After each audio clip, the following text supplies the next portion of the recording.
In this video, we want to learn about vector valued functions. There is a separate video that deals with graphing of vector valued functions.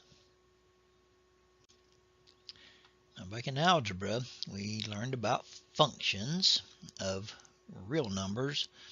For example, we were given an x, and then we had a function, a rule that did something to the x, and produced a real number as the answer. So the domain was real numbers and the range was real numbers. Here's a sample function from back in algebra. So we would take numbers like 2 and plug in and get 6, and 0, get 2, so on. And then we would take either a calculator or just our knowledge and draw graphs of those. Now I wanted to go ahead and show you this. There is a separate chapter later that deals with functions of 2 variables and more. However, this is a real function. And again, the symbolism is much like it was in algebra. The f, representing a generic function, parentheses xy, just means we've got some rule that takes an ordered pair and produces a single real number.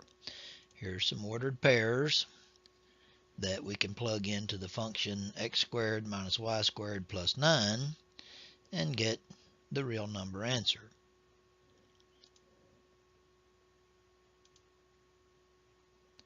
Now these sets of ordered triples can be plotted, probably not by hand, but by maple, and produce a graph. And again, we will deal with these in a separate chapter later on. Now what we're doing in this chapter is investigating vector valued functions. In a vector valued functions, our domains are real numbers, usually using t for the number instead of the x or the y. And the range is vectors, hence the name vector valued function. And so we're going to take our values of t and plug them into some function, some rule that turns those into vectors. The traditional symbol for vector valued functions is r, parentheses t. Here's a two-dimensional vector valued function. Notice the two components. If we take a number such as 0 and plug it in for the t in the function r of t, we get the vector 0, 2, and some other numbers. Now, when we graph these, a two-dimensional vector valued function will give us a two-dimensional graph or a curve. You might recognize this because it's exactly what we did back in Calculus 2 when we were studying parametrics. It should be a clue also that we're using the t variable just as we did back then. And what we haven't done before are the vector valued functions or parametrics involving 3 dimensions. We're going to take a real number. Our function r this time is going to produce a 3-dimensional vector or a 3-component vector. And so if we take the function r of t, cosine t, sine t, and plug numbers in, we get 3-component vectors. Now we'll learn about how to graph these in a separate video.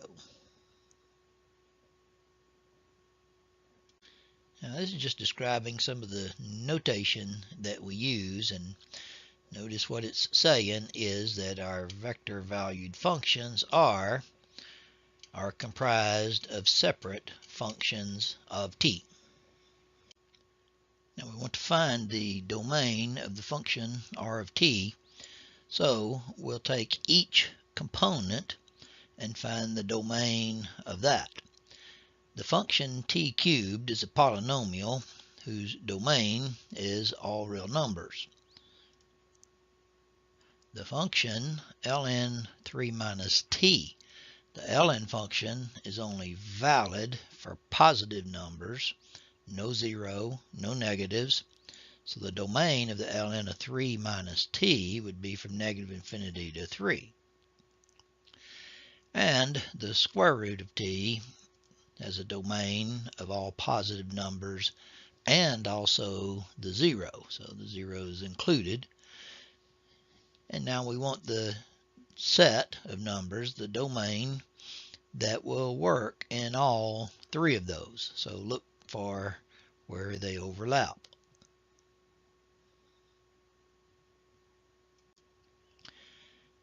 And as you can see, the key to finding limits of vector valued functions is simply doing the limit of each component.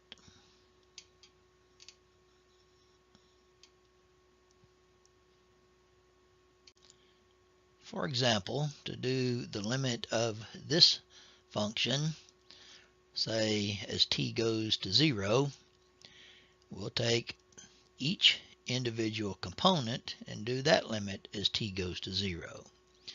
Now the limit of 1 plus t cubed as t goes to 0, we can just substitute the 0. The limit of t e to the negative t, we can just substitute the 0. Now the limit of sine of t over t, we did way back in Calculus 1 by what's called the squeeze theorem. I won't go through all the details other than to point out that we did mention way back there that it would be worth remembering the limit of sine t over t as t goes to 0, and that's a 1 also. So our answer then would be the vector 1, 0, 1.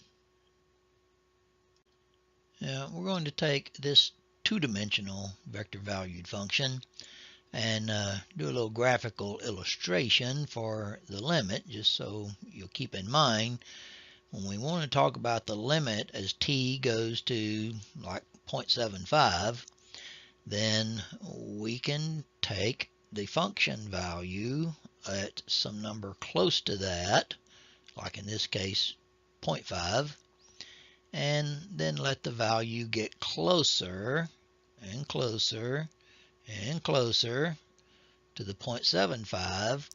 Our answer is the vector that these vectors are approaching.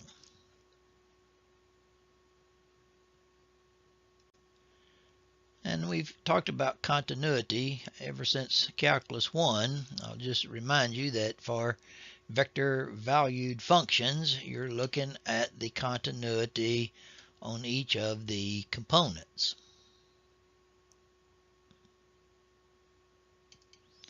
For example, if we want to take this function and investigate the continuity, we know that the 1 plus t cubed is continuous for all values of t, and t e to the negative t is continuous for all values of t. Now the sine of t over t is not continuous for t equals 0, because we would have division by 0. And so the function r is continuous for all values of t except for t equals 0.